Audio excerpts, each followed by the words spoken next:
Hi, Ash Taylor here, founder of the Business Clubhouse. In this video, I want to talk a little bit about why who you hang around with really matters, especially at the moment.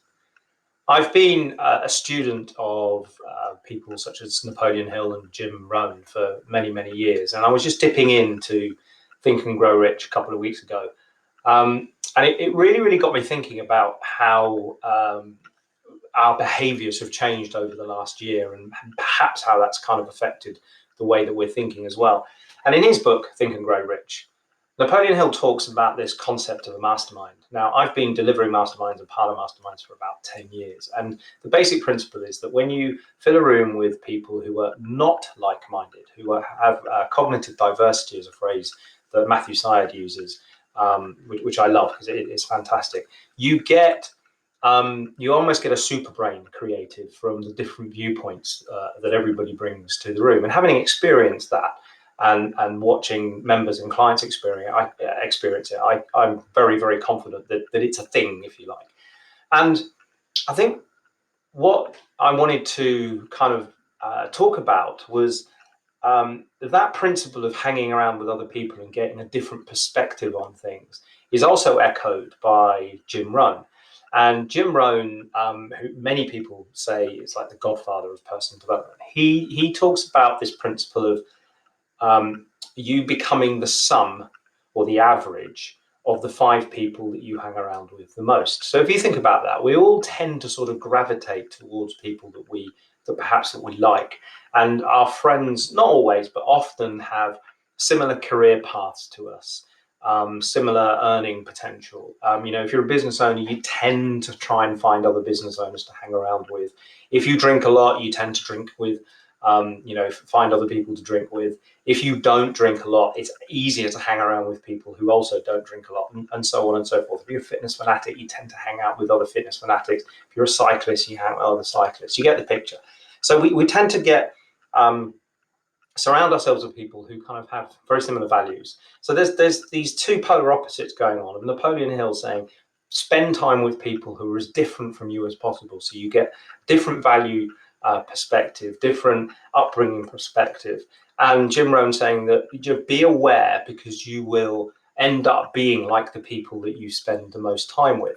So my view on that is to always try and spend time with people who are smarter than me and different to me, so that I get those different perspectives. So I'm not kind of surrounded by, yes people who just kind of nod and agree with everything I say. I want to be challenged. I want to be in a position where people are going, hang on, Ash, why are you doing that? Why can't you do it this way? Because this is how I see it.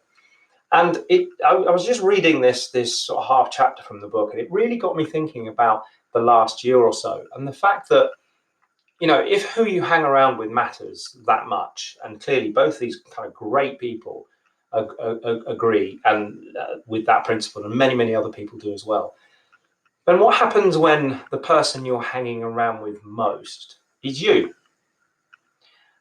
And the challenge with that is that, one, we are obviously losing perspective, but two, we are our harshest critics. I'm a golfer. I'm going to rephrase that. I'm not a golfer. I love playing golf. If I was a golfer, I wouldn't be doing this video. I would be making a hell of a lot of money out on the tour. But I play golf. And when I play golf, I make mistakes. And when I make mistakes, I tend to beat myself up. I did the same thing when I was a tennis pro as well. You hit a bad shot and you immediately why did I do that, Ash? Oh my God, you're so bad. Why do you even bother playing this game? That was so rubbish. You get the picture. Anybody that's played any kind of sport or performed to a reasonable level, you're very quick to beat yourself up. But could you imagine if I was out on a golf course with 3 other friends, for instance, or 2 other friends, and one of them hit a really bad shot, and I turned around to them and said, John, that was absolute rubbish. What are you doing? You muppet. How could you slice that ball into the trees? It wouldn't be very long before the only person I ever got to play with would be me, because I'd lose my friends very quickly. But when John hits a great shot, I'm very quick to say to him, John, that was a great shot. What an amazing putt. Oh my God, that was amazing. But I'll never say that to myself. It's very rare when I hit a great shot that I say to myself, that's a great shot, Ash, well done. So we're very quick to self-criticize. The inner critic is very quick to jump on us and give us a hard time. Yet we're very, very slow to reward ourselves internally.